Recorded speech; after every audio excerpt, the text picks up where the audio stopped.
আসলে আপনাদেরকে যেটা বলতে চাইছিলাম বা আমার রুমটা শেয়ার করি, যে আমার যে পার্সোনাল রুমটা দিছে ওরা, মানে তাদের সাথে কিন্তু আমারও এই যে এটা হচ্ছে আমার রুম আর কি। মানে আমাদের বলছে যে তোমার রুম হচ্ছে এটা, তুমি এটাতে থাকবা। তো যেহেতু আমরা আজকে রাতের জন্য থাকবো, তো আমারও তো একটা রুম দরকার আছে, তাই না? তো ওই সুবাদে আমার একটা রুম দিব, আর বলবো এটা হচ্ছে ওয়াশরুম। এই যে এটা হচ্ছে ওয়াশরুম, অ্যান্ড প্লাস হচ্ছে পাশাপাশি কিন্তু আরেকটা বেডরুম আছে। এই যে আরেকটা বেডরুম, সেম কিন্তু আরেকটা বেডরুম আছে।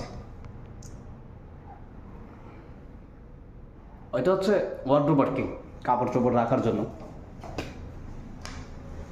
আর এটা হচ্ছে যে বসার জন্য ডাইনিং টেবিল যেটা বলে আর কি, আমরা সচরাচর যেটা বুঝি। সেম এটাও কিন্তু একেবারে সব কিছু সেম। মানে আমি যে বাঙালি বইলে কথা বা বাঙালি এই জন্য আমার আলাদা একটা ছোট একটা রুমে রাখবো বা এরকম কিছু না। তারা যেই রকম ভাবে শুইতেছে বা ঘুমাইতেছে ওই রকম পাশাপাশি কিন্তু এই যে এটা সেম।